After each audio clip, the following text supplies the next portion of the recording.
The existential meaning of life. As Albert Camus said, whatever you are doing that is not killing you. You will never be happy if you continue to search for what happiness consists of. You will never be live if you are looking for the meaning of life. Imagine, mother is dead, or maybe she isn't. Does it even matter? From the very first line of Albert Camus' The Stranger, we are thrown into a world that feels alien, stark, and unflinching. There is no grand exposition, no preamble to ease the reader into narrative comfort. We are thrust immediately into Meursault's consciousness, a consciousness that refuses to adhere to the scripts society expects. His words are blunt, detached, yet they resonate with a subtle, unsettling truth. We are asked silently, but insistently, to consider life stripped bare, its indifference, its randomness, and our own place within it. What is it to live authentically, to confront existence without illusions, to face death without fear? Before we dive in, pause for a moment and let that first line sink in. Mother is dead. What does it mean to live in a world that offers no clear meaning, no certainty, no comfort? Today, we follow a man indifferent to death, to love, to society, but his story holds up a mirror to our own lives.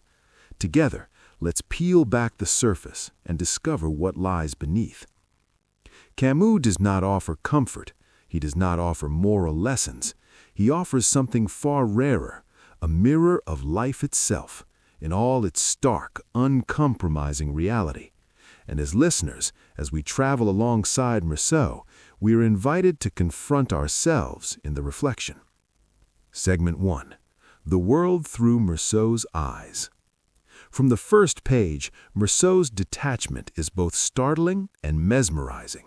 He attends his mother's funeral, and while others express grief, he notices the physical sensations, the glare of the sun, the fatigue of the day, the oppressive heat weighing on him. He does not cry. He does not ruminate on loss. Instead, he experiences the world in immediate, raw detail.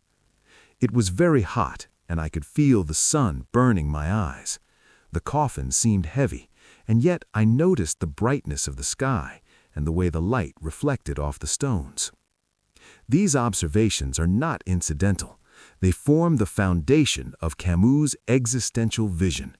Life is not ordered, life is not moral, life simply is. Meursault experiences it directly, unfiltered, unmediated by societal expectations. For the listener, this is profound. It forces us to examine our own emotional assumptions. How much of what we feel is authentic? How much is dictated by ritual, by expectation, by fear of judgment? Meursault offers no false comfort. He offers honesty, and in that honesty there is liberation, as well as discomfort. Segment 2. Indifference and the Absurd.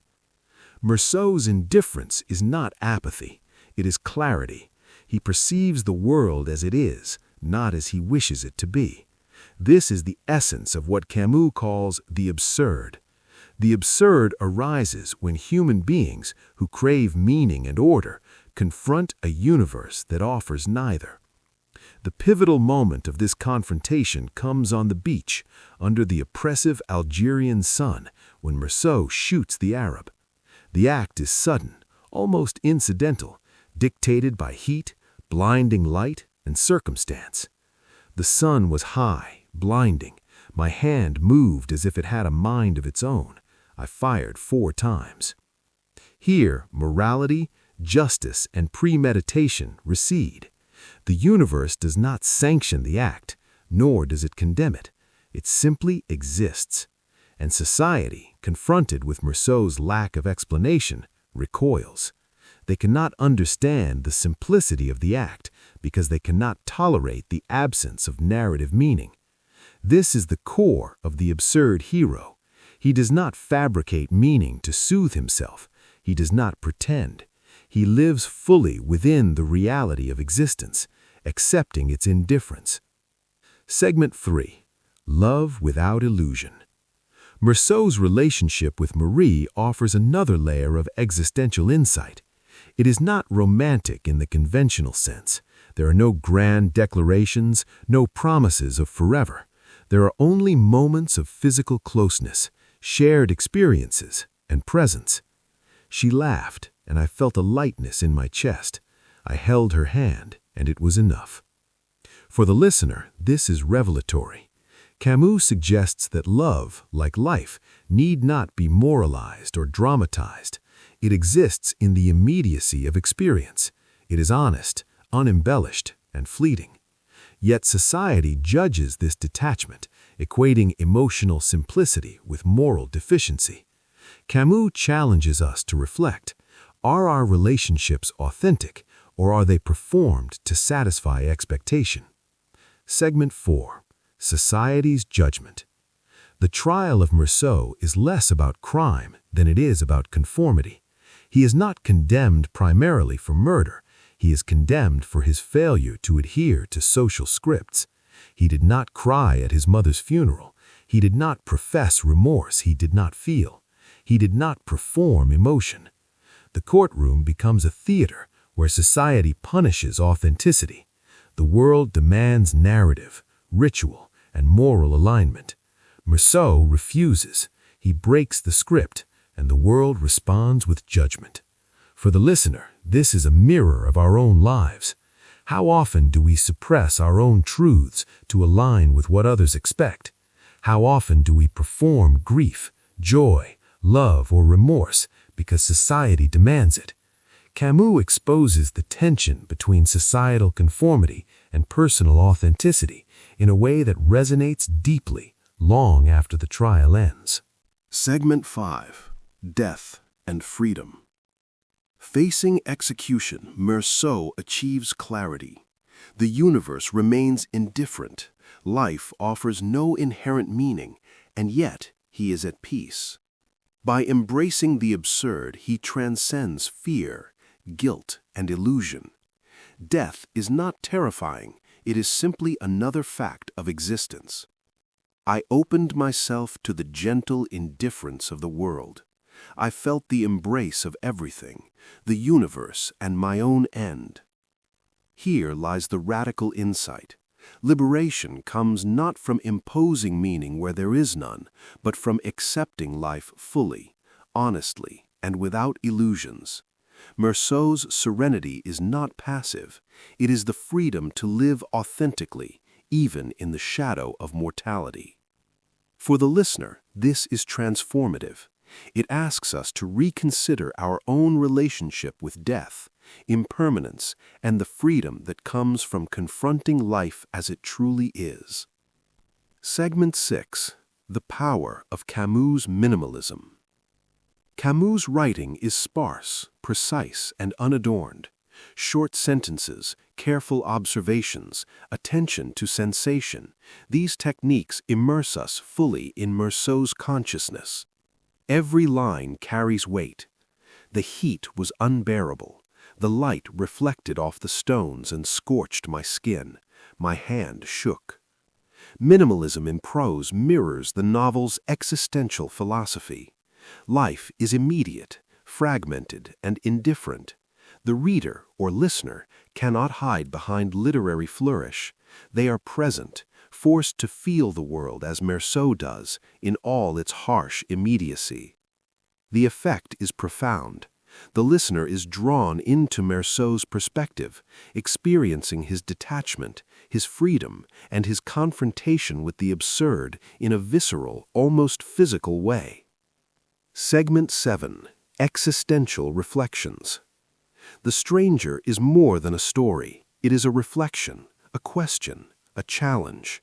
Camus invites us to confront how authentic are our emotions, thoughts, and actions. How much of life do we live in obedience to expectation rather than truth? Can we embrace impermanence without fear? These questions linger long after the pages or audio end. They provoke introspection and self-examination, asking us to consider the life we live and the freedom we forfeit when we cling to illusion. For a faceless channel, this is perfect. The listener is left with their own mind, their own reflections, their own internal dialogue, guided gently but insistently by the narrative voice. Segment 8. Historical Context and Universal Resonance. Written in 1942 during a time of global upheaval, war, and colonial tension, The Stranger reflects his historical moment. Yet its themes are universal. Alienation, absurdity, mortality, and the search for authenticity resonate across cultures, eras, and human experience. Meursault's indifference, his honesty, his confrontation with death, these are not just reflections of a man in 1940s Algeria. They are reflections of every human being who has ever asked, what does it mean to live? Segment 9. Legacy and Impact. The Stranger has endured because it challenges us, it unsettles us, it provokes thought and reflection that continue decades later.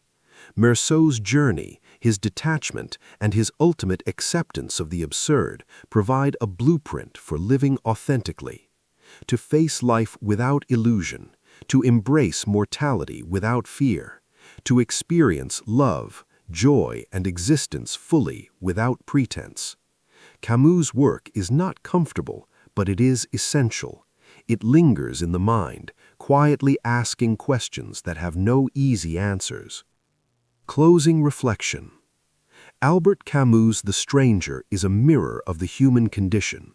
It forces us to confront life in its rawest form, indifferent, fragmented, fleeting, yet deeply alive. Meursault does not guide us with moral certainty. He guides us with honesty, clarity, and courage. As listeners, we are left with reflection. How do we live authentically in a world that offers no inherent meaning? How do we face death without illusion? How do we embrace freedom in the shadow of life's absurdity? The Stranger is not a story to finish. It is a story to live alongside, to think with, to revisit in quiet moments. Its lessons linger, whispering truths that are as unsettling as they are liberating. If this review gave you new insights or made you think about life in a different way, go ahead and hit that subscribe button. Don't forget to like this video and share it with someone who loves diving deep into books. Your support helps us bring more thoughtful reviews and reflections to you, so stay tuned for the next one.